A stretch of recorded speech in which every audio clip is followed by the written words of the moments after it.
প্রিয় শিক্ষার্থীবৃন্দ, কেমন আছো তোমরা? তোমাদের সাথে আবার আমি চলে আসলাম। তোমাদের সাথে আছি আমি শিরিন হক, প্রভাষক রসায়ন, কুমিল্লা ভিক্টোরিয়া সরকারি কলেজ। তো শিক্ষার্থীরা, কি অবস্থা তোমাদের লেখাপড়ার? আশা করি তোমরা পড়ছো, ঘরেই আছো, আমাদের সাথে সাথে তোমরাও পড়াশোনা করছো। তো একটা কথা আগেই বলে রাখি যে বর্তমান যে অবস্থা, করোনা পরিস্থিতি আবারও কিন্তু ভয়াবহ আকার ধারণ করছে। তো খুবই প্রয়োজন ছাড়া তোমরা কিন্তু ঘর থেকে বের হবে না। ঘর থেকে বের হওয়ার সময় অবশ্যই মাস্ক পরবে, বা যতবারই বের হবে বাসায় এসে আবার ভালো করে সাবান দিয়ে হাত ধোবে, ঠিক আছে? এবং ভালো ভালো খাবার তোমরা খাবে, যেই খাবারগুলো খেলে তোমাদের শরীরের রোগ প্রতিরোধ ক্ষমতা বাড়তে পারে, তোমরা যেন আক্রান্ত না হও। তো আশা করি আর 2-3 মাসের মধ্যেই আমরা এই পরিস্থিতি থেকে উত্তরণ করতে পারবো এবং তোমরা সবাই আবার ক্লাসে ফেরত আসবে। তো একটি ভিডিও দেখি, আগে একটু ছোট্ট একটা ভিডিও দেখো।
তো এই পরিস্থিতি থেকে উতরানোর জন্য আমাদের কিছু সেফটি দরকার, আমরা নিজেরাই সেটা তৈরি করব।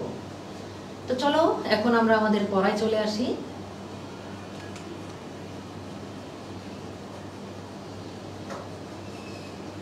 এখানে তোমরা একটি চিত্র দেখতে পাচ্ছ। চিত্রটা দেখে আশা করি তোমরা আন্দাজ করতে পারছো আজকে তোমাদেরকে আমি কি নিয়ে পড়াতে চাচ্ছি, অর্থাৎ আমাদের আজকে আলোচনার টপিকস কি। বুঝতে পারছো তো তোমরা? আসো আমরা আমাদের মূল পড়ায় আসি। আমাদের আজকের শিরোনাম হচ্ছে SOP ব্লক মৌলের ভৌত ও রাসায়নিক ধর্মাবলী। এই পাঠ শেষে শিক্ষার্থীরা তোমরা SOP ব্লকের মৌল সম্পর্কে ধারণা লাভ করতে পারবে এবং SOP ব্লক মৌলসমূহের বিভিন্ন ভৌত ও রাসায়নিক ধর্মাবলী বর্ণনা করতে পারবে।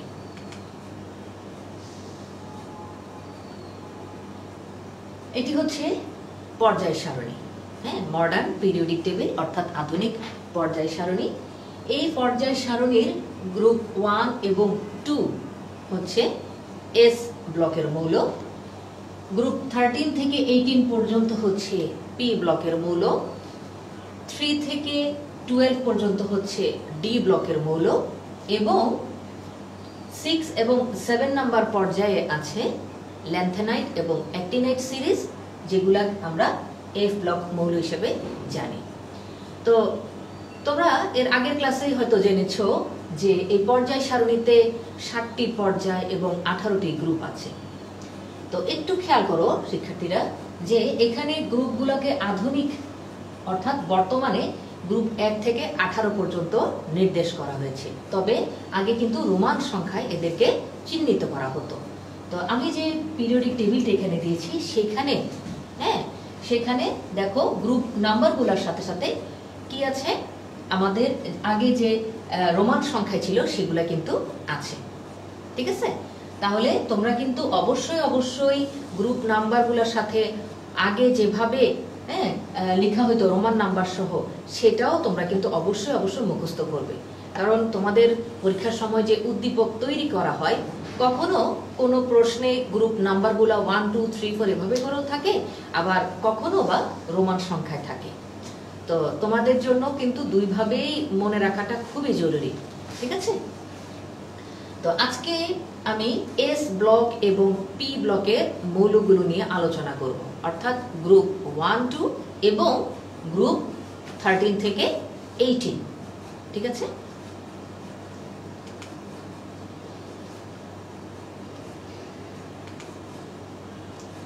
প্রথমে আসো আমরা এস ব্লক মৌলের বৈশিষ্ট্যগুলো দেখি।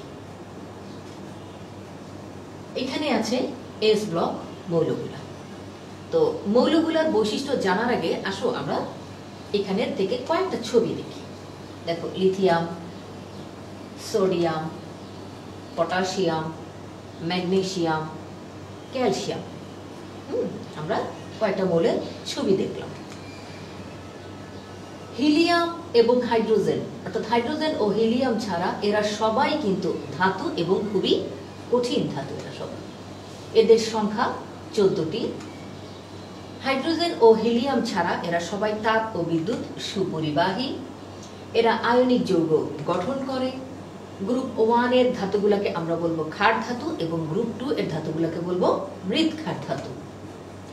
এরা তীব্র বিজারক পদার্থ, অর্থাৎ এরা বিক্রিয়ায় ইলেকট্রন ত্যাগ করবে, সে কারণে তাদেরকে আমরা বলবো বিজারক পদার্থ। রুবিডিয়াম এবং ফ্রন্সিয়াম, এই এস ব্লক মৌল দুটি তেজস্ক্রিয় মৌল। এদের বহিস্তরের ইলেকট্রন বিন্যাস, অর্থাৎ সাধারণ ইলেকট্রন বিন্যাস NS1 থেকে 2। এই ধাতুগুলো দেখতে রূপার মতো সাদা, বাতাসে রাখলে এদের সাদা রং নষ্ট হয়ে যায়। এদেরকে প্রতিনিধিত্বকারী মৌল বলা হয়। এরা শিক্ষা পরীক্ষায় বিভিন্ন রং দেখায়। দেখো, আমি রংগুলোকে সেই রকম কালার দিয়ে লেখার চেষ্টা করেছি। যেমন লিথিয়াম লাল রং দেখায়, সোডিয়াম সোনালী হলুদ, পটাশিয়াম বেগুনি, রুবিডিয়াম লাল, ক্যালসিয়াম ইটের মতন লাল, বেরিয়াম আপেলের মতন সবুজ এবং স্ট্রনশিয়াম গাঢ় লাল রঙে দেখায় শিক্ষা পরীক্ষা। হ্যাঁ, পানির মধ্যে কি আছে? অক্সিজেন আছে এবং হাইড্রোজেন আছে। অক্সিজেন আংশিক ঋণাত্মক চার্জযুক্ত এবং হাইড্রোজেনে আংশিক ধনাত্মক চার্জযুক্ত হয়। তড়িৎ ঋণাত্মকতার ব্যবধানের কারণে অক্সিজেনের মধ্যে আংশিক ঋণাত্মক চার্জ এবং হাইড্রোজেনের মধ্যে আংশিক ধনাত্মক চার্জ তৈরি হয়। তাহলে দেখো, আমরা কি বলছি? আয়নিক যৌগের মধ্যে যে ক্যাটায়ন এবং অ্যানায়ন থাকে, পানির অণুর বিপরীত আধান। তাহলে দেখো, এখানে ক্যাটায়ন আছে, ক্যাটায়নের চারপাশে পানির অণুর কি ঋণাত্মক অংশগুলা, অর্থাৎ অক্সিজেনটা তার চারপাশে ঘিরে থাকবে। আবার দেখো, এখানে ক্লোরাইড অ্যানায়ন, হ্যাঁ, অ্যানায়নের চারপাশে পানির ধনাত্মক প্রান্ত, অর্থাৎ হাইড্রোজেন গুলো তার চারপাশে ঘিরে এভাবে অবস্থান করবে, আর এইটার নামই হচ্ছে হাইড্রেশন। তাইলে আয়নের আকার যত ছোট হবে হাইড্রেশন তত বেশি হবে, আয়নের চার্জ যত বেশি হবে হাইড্রেশন তত বেশি হবে। গ্রুপ 1 এবং গ্রুপ 2 এর হাইড্রেশনের ক্রম আমরা দেখব। যেমন গ্রুপ 1 এর বেলায় দেখো, আয়নের আকার যত ছোট, অর্থাৎ লিথিয়ামের আকার সবচেয়ে ছোট আমরা জানি, লিথিয়ামের হাইড্রেশন ধর্ম সবচেয়ে বেশি, তারপর sodium, potassium, rubidium and then caesium. আবার দেখো, গ্রুপ 2 এর বেলায় বেরিলিয়ামের আকার সবচেয়ে ছোট আমরা জানি, অন্যদিকে বেরিয়ামের আকার সবচেয়ে বড়। তাহলে আকার যত ছোট আয়ন হাইড্রেশন তত বেশি। তাহলে বেরিলিয়ামের আকার সবচেয়ে ছোট, সেই কারণে তার হাইড্রেশন বেশি হবে। অন্যদিকে ম্যাগনেসিয়াম কিছুটা বড়, তাই এর হাইড্রেশন ধর্ম কিছুটা কম। তারপর ক্যালসিয়াম, তারপর স্ট্রনশিয়াম এবং তারপর বেরিয়াম।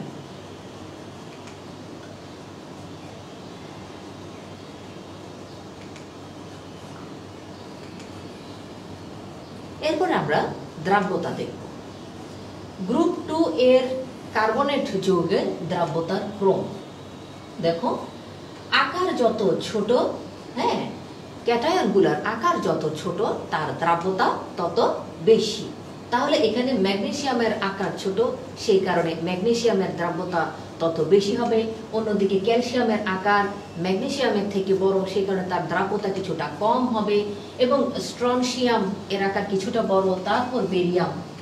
তাহলে আমরা দেখব যে যেই ক্যাটায়নগুলা বা যেই ধাতুগুলার আকার ছোট, সেই ধাতুগুলার কার্বনেটের দ্রাব্যতা তত বেশি।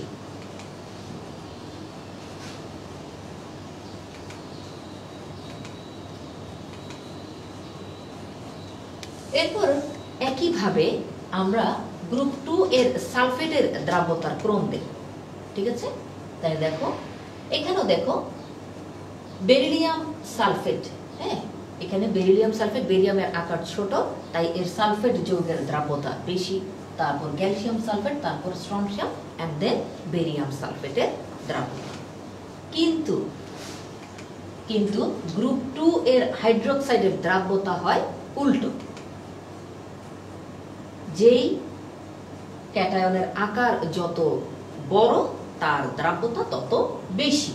তাহলে দেখো বেরিয়াম হাইড্রোক্সাইডের দ্রাব্যতা সবচেয়ে বেশি, তারপর স্ট্রনশিয়াম, তারপর ক্যালসিয়াম, তারপর ম্যাগনেসিয়াম এবং সবার শেষে বেরিয়াম।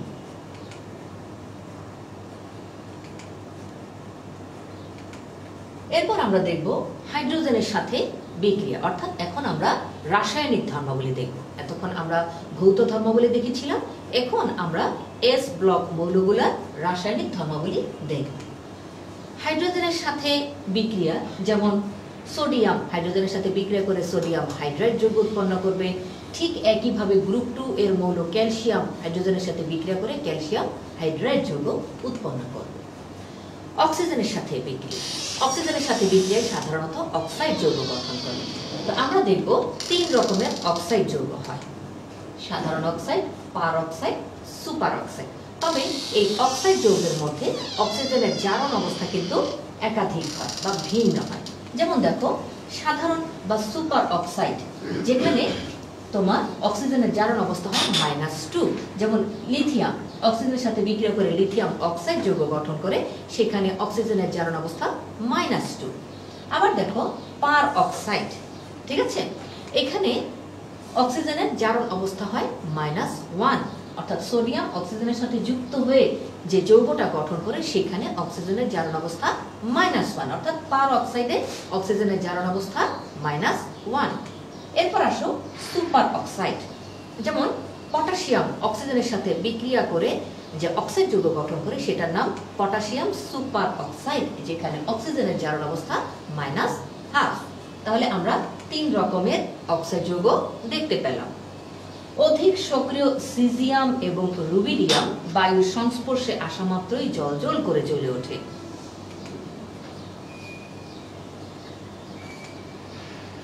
এখন আসো আমরা পানির সাথে বিক্রিয়া দেখব।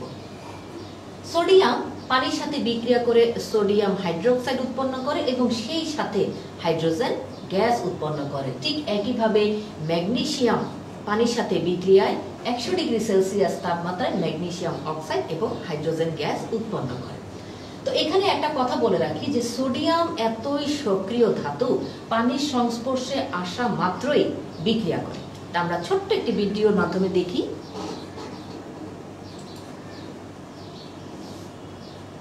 একটু খেয়াল করো, পানির মধ্যে যখন সোডিয়াম দেয়া হয় বিক্রিয়া করে এখানে আগুন জ্বলে উঠবে।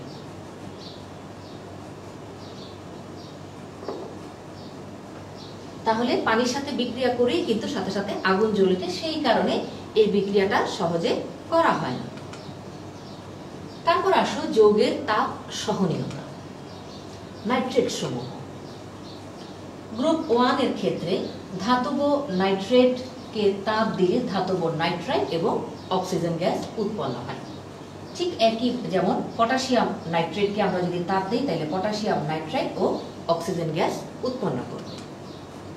গ্রুপ 2 এর ক্ষেত্রে দেখো, গ্রুপ 2 এর ক্ষেত্রে ধাতব নাইট্রেটকে যদি আমরা তাপ দিই সেই ক্ষেত্রে ধাতব অক্সাইড, নাইট্রোজেন ডাই অক্সাইড এবং অক্সিজেন গ্যাস উৎপন্ন করে। ঠিক আছে, তাহলে দেখো ম্যাগনেসিয়াম নাইট্রেটকে যদি আমরা তাপ দিই তাহলে magnesium oxide, nitrogen die oxide এবং অক্সিজেন গ্যাস উৎপন্ন করে।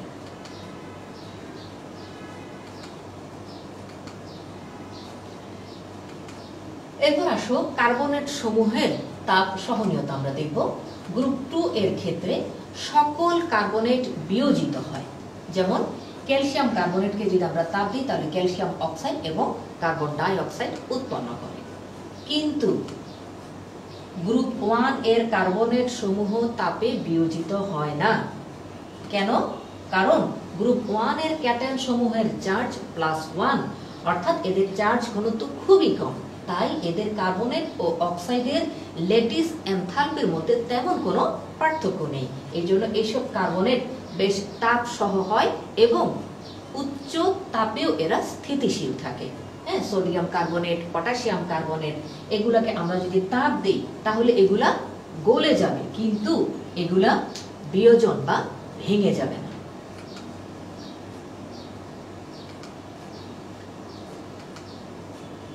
আমরা এই গ্রুপের আরো খুঁটিনাটি কিছু দেখি। যেমন সোডিয়াম প্লাস গঠিত হলেও সোডিয়াম 2+ গঠিত হয় না। কেন?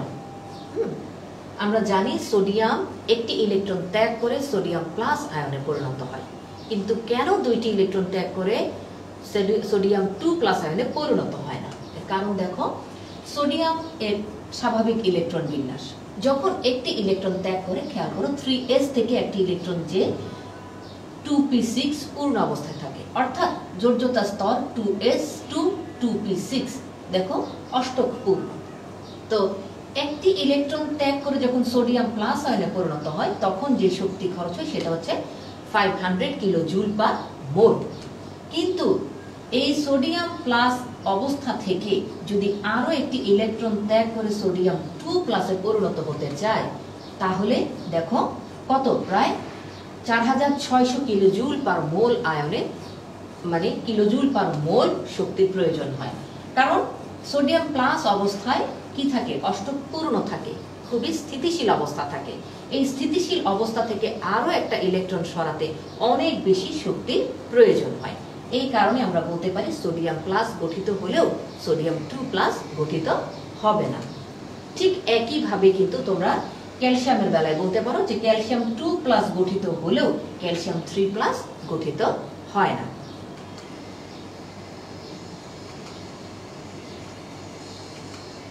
এরপরে আমরা আসবো পি ব্লকের মৌলসমূহ নিয়ে। এখানে দেখো আমরা পি ব্লকের কি দিয়েছি, পর্যায় সারণীটা দিয়েছি পি ব্লকের মৌলগুলা। তো কয়েকটা ছবি আর দেখো, আসলে aluminium, carbon, silicon, sulphur, bromine, iodine. ঠিক আছে, এখানে আমরা বেশ কয়েকটা মৌল দেখলাম। এবার এদের ধর্মাবলী আমরা দেখব। পি ব্লকে সাধারণত 4 ধরনের মৌল দেখব: ধাতু, অধাতু, অপধাতু এবং নিষ্ক্রিয় মৌল। এদের সংখ্যা 36টি। খেয়াল করে দেখে, 1 2 3 4 5 6, আবার এখানে আমরা দেখতে পাচ্ছি 1 2 3 4 5 6, অর্থাৎ 6 6 36টি মৌল। অর্থাৎ নতুন আবিষ্কৃত যে 6টি মৌল সেই সবগুলো মৌল পি ব্লকেরই অন্তর্ভুক্ত। এই মৌলগুলো নিয়ে পি ব্লকের মৌলের সংখ্যা 36। এরা পর্যায় সারণীতে গ্রুপ 13, 14, 15, 16, 17 এবং 18 নম্বর গ্রুপে রয়েছে। বিসমাথ, পোলোনিয়াম, অ্যাসটেটাইন এবং রেডন সহ নতুন আবিষ্কৃত যে মৌলগুলো সেই মৌলগুলো কিন্তু তেজস্ক্রিয় মৌল। এদের অধিকাংশ মৌলই সমযোজী ধর্ম দেখায়। এদের সাধারণ ইলেকট্রন বিন্যাস ns2 np1 থেকে 6 পর্যন্ত। এদেরকে প্রতিনিধিত্বকারী মৌল বলে। এবং ব্রোমিন একমাত্র তরল অধাতু। দেখো ব্রোমিন, হ্যাঁ, ব্রোমিনের চিত্র। এটা একমাত্র তরল অধাতু যা এই পি ব্লক মৌলের অন্তর্ভুক্ত।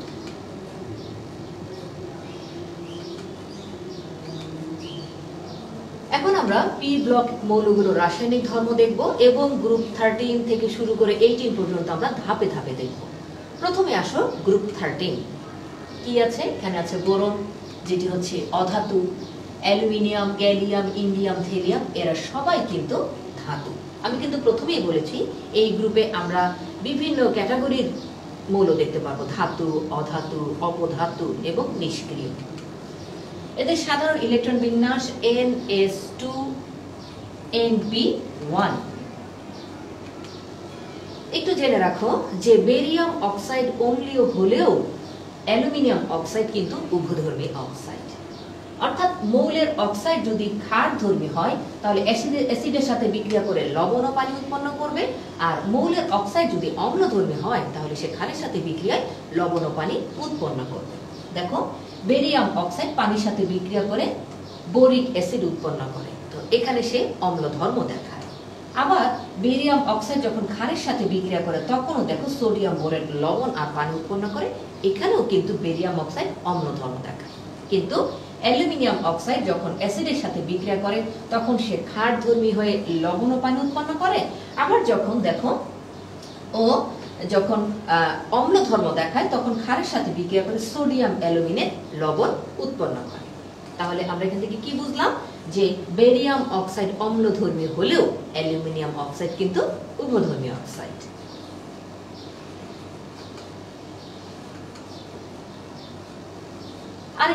আরেকটি বৈশিষ্ট্য এখানে দেখো যে অ্যালুমিনিয়াম ক্লোরাইড ডাইমার অণু গঠন করে, অর্থাৎ Al2Cl6 অর্থাৎ ডাই অ্যালুমিনিয়াম হেক্সাক্লোরাইড যৌগ গঠন করে। কেন এই ডাইমার গঠনটা করে আমরা একটু দেখব। যে অ্যালুমিনিয়াম এর চার্জ ঘনত্ব অনেক বেশি। অ্যালুমিনিয়াম এই যে চার্জ +3 থাকে, এটা দ্বারা সহজেই ক্লোরাইডকে পোলারায়ন বা তার আকারের বিকৃতি ঘটাতে পারে। অষ্টক অপূর্ণতার কারণে দুটি করে অ্যালুমিনিয়াম ক্লোরাইড অণুর অ্যালুমিনিয়াম পার্শ্ববর্তী ক্লোরিন এর থেকে মুক্ত জোর ইলেকট্রন নিয়ে সন্নিবেশ সমযোজী বন্ধন গঠন করে। আমরা আগে অ্যালুমিনিয়াম ক্লোরাইডের চিত্রটা দেখি। অর্থাৎ অ্যালুমিনিয়াম ক্লোরাইড যখন গঠন করে তখন সেটাকে আমরা বলি মনোমার।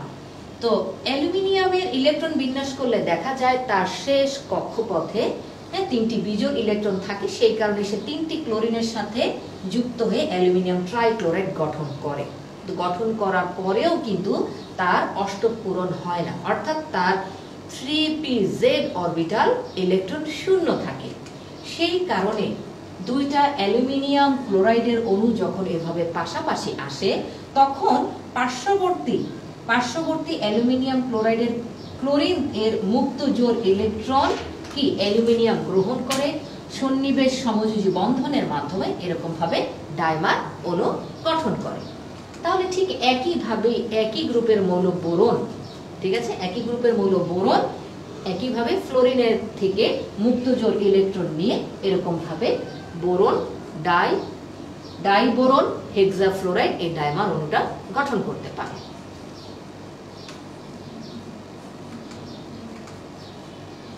অ্যালুমিনিয়াম ক্লোরাইড ঊর্ধ্বপাতিত হয় কেন? কারণ আমরা একটু আগে বলেছি অ্যালুমিনিয়াম উচ্চ চার্জ বিশিষ্ট, যার কারণে তার পোলারায়ন ক্ষমতা অনেক বেশি এবং এটা সমযোজী চরিত্রের। এছাড়াও অ্যালুমিনিয়াম হেক্সাক্লোরাইড যে ডাইমারের স্তর সমূহ সেগুলা দুর্বল ভ্যান ডার ওয়ালস আকর্ষণ বল দ্বারা যুক্ত থাকে, তাই তাপ প্রয়োগে সহজেই কঠিন থেকে সেটা বাষ্পে পরিণত হয়। এই কারণে আমরা বলতে পারি যে অ্যালুমিনিয়াম ক্লোরাইড ঊর্ধ্বপাতিত হয়। এরপর আসো গ্রুপ 14। হ্যাঁ, গ্রুপ 14 কারা কারা আছে আগে দেখি। যেমন কার্বন, সেটা অধাতু। তারপর আছে সিলিকন এবং গ্যালিয়াম, সেগুলো হচ্ছে অপধাতু। এবং টিন ও লেড, এরা সবাই হচ্ছে ধাতু। এদের সাধারণ ইলেকট্রন বিন্যাস NS2Np2 এবং এদের যোজনী, এরা বেশিরভাগ ক্ষেত্রে যোজনী 4 দেখায়। আমরা এবার একটা প্রশ্নে চলে আসি। দেখো, স্বাভাবিক অবস্থায় কার্বন ডাই অক্সাইড গ্যাস, এটা আমরা সবাই জানি, কারণ আমরা প্রতিনিয়ত আমাদের নিঃশ্বাসের সাথে আমরা কার্বন ডাই অক্সাইড গ্যাস ত্যাগ করছি। তারপর সেই কার্বন ডাই অক্সাইড গ্যাস কি হচ্ছে, সবুজ উদ্ভিদ তোমার সালোক সংশ্লেষণ প্রক্রিয়ায় সেটা নিয়ে খাবার তৈরি করছে, তাই না? আমরা সবাই জানি কার্বন ডাই অক্সাইড গ্যাস। হ্যাঁ, কিন্তু কেন সে গ্যাস সেটা আমরা জানবো। আবার সেই একই গ্রুপের মৌল সিলিকন এর ডাই অক্সাইডটা কঠিন হয় কেন? তো আমরা কিন্তু এই পর্যায় সারণী যখন পর্যালোচনা হয়, হ্যাঁ, তখনই তোমরা হয়তো জেনেছো যে একই গ্রুপের মৌলগুলোর বৈশিষ্ট্যগুলো সাধারণত একই রকমের, সেই কারণে তাদেরকে একই গ্রুপে অন্তর্ভুক্ত করা হয়েছে। কিন্তু আমরা এখানে ব্যতিক্রম দেখব। কেন, সেই ব্যাখ্যায় আসি। কার্বন ডাই অক্সাইড অক্সিজেনের সাথে, অর্থাৎ কার্বন অক্সিজেনের সাথে দ্বিবন্ধন দ্বারা যুক্ত থাকে এবং এর গঠনটা যদি দেখো, এই গঠনটা একটা সরল রৈখিক গঠন এবং এইখানে বন্ধন কোণের মান 180 ডিগ্রি। ওকে, এবং এইখানে অণুসমূহের মধ্যে দুর্বল ভ্যান ডার ওয়ালস আকর্ষণ বল থাকে, যে আকর্ষণ বলের কারণে কার্বন ডাই অক্সাইড একক অণু হিসেবে প্রকৃতিতে বিরাজ করে। ঠিক আছে, কিন্তু সালফার ডাই অক্সাইডের মধ্যে, সরি ভুল বললাম, এখানে সিলিকন ডাই অক্সাইড, হ্যাঁ, সিলিকন ডাই অক্সাইড কি পলিমার যৌগ গঠন করে। অর্থাৎ সিলিকনের মধ্যে কিন্তু আমরা এরকম ভাবে কার্বনের সাথে যেরকম অক্সিজেনের দ্বিবন্ধন ছিল, সিলিকনের মধ্যে সেরকম বন্ধন দেখব না। একটু দেখো, সিলিকন কিন্তু অক্সিজেনগুলোর সাথে একক বন্ধনে যুক্ত থাকে। ঠিক আছে, একটা সিলিকনের চারপাশে 4টা অক্সিজেন যুক্ত আছে, হ্যাঁ, আবার অক্সিজেনগুলোর হাত তো জানি আমরা সাধারণ অবস্থায় 2, সেই কারণে সে দুই পাশে 2টা সিলিকনের সাথে এভাবে বন্ধন তৈরি করে আছে। তো দেখো, এরকম ভাবে একটা বিশাল ত্রিমাত্রিক জালিকাকার গঠন, অর্থাৎ দৈত্যাকার গঠন করে কিন্তু সিলিকন অক্সিজেনের সাথে এভাবে পলিমার বা অনেক বড় একটা যৌগ গঠন করে থাকে। সেই কারণে কিন্তু স্বাভাবিক অবস্থায় সিলিকন ডাই অক্সাইড কঠিন আর কার্বন ডাই অক্সাইড হচ্ছে কি গ্যাসীয়।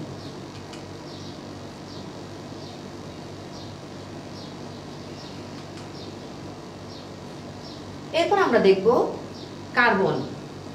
আমরা জানি কার্বনের রূপভেদ আছে, একটা নাম হচ্ছে হীরা, ঠিক আছে, হীরা, এবং আরেকটা নাম হচ্ছে গ্রাফাইট।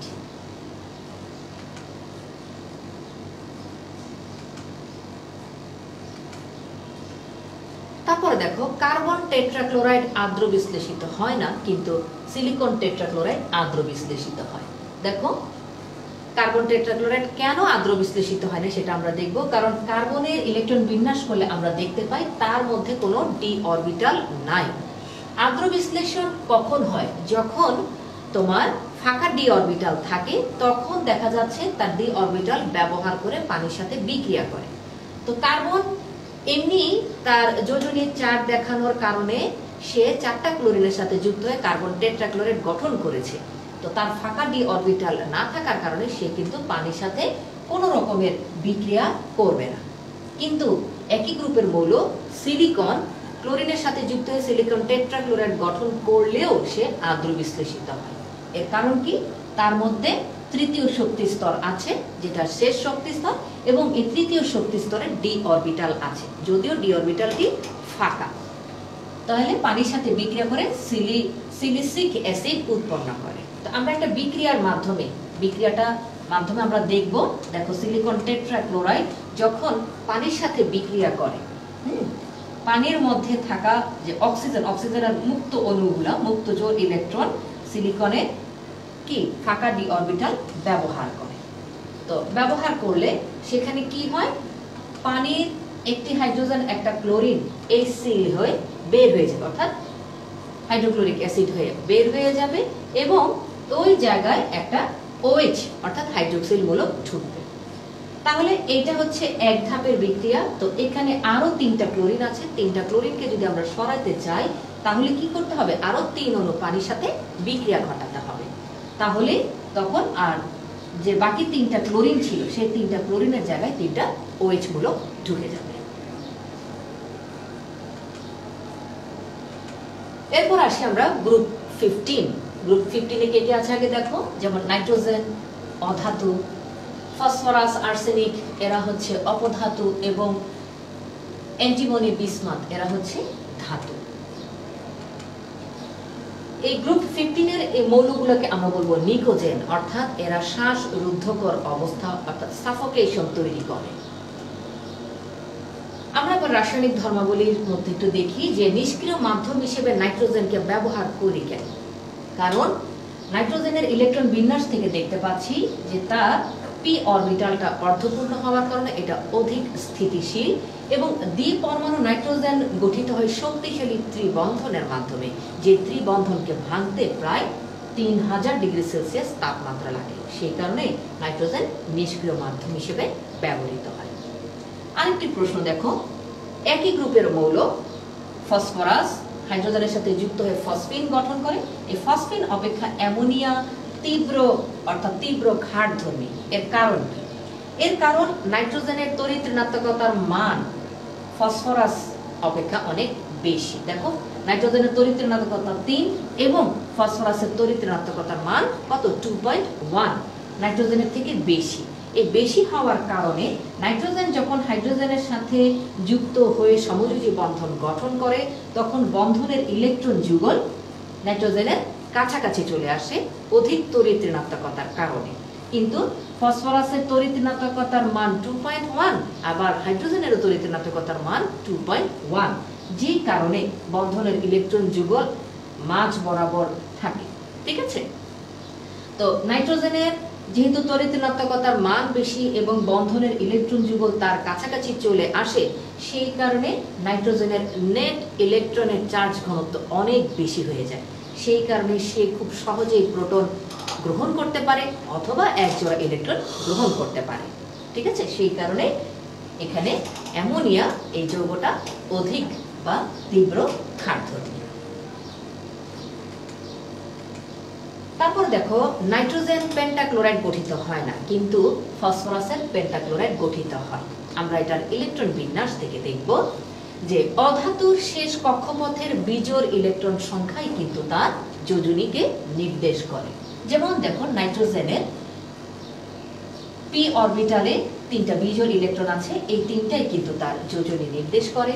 আবার ফসফরাসের বেলায় দেখো, এখানে পি তে 3টা বিজোড় ইলেকট্রন, হ্যাঁ, তাহলে ফসফরাসের যোজনীও 3, তবে ফাঁকা ডি অরবিটাল আছে। এবং আমরা যদি 3s কে উত্তেজিত করি, মানে আমরা যদি ফসফরাসকে উত্তেজিত করি, তাহলে কি হবে? 3s থেকে একটা ইলেকট্রন 3p তে চলে যাবে। তাহলে দেখো, আমরা কিন্তু এখানে 5টা বিজোড় ইলেকট্রন পাচ্ছি। ওকে, তাহলে আমরা কি দেখবো যে ফসফরাসের যোজনী 3ও হতে পারে, 5ও হতে পারে।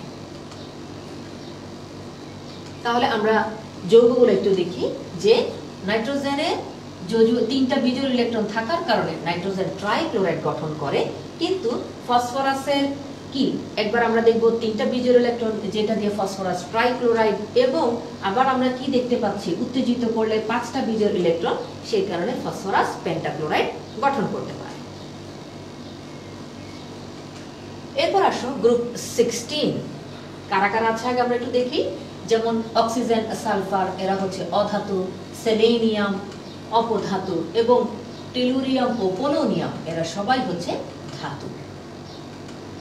এদেরকে আমরা বলবো চ্যালকোজেন, অর্থাৎ আকরিক গঠনকারী মৌল।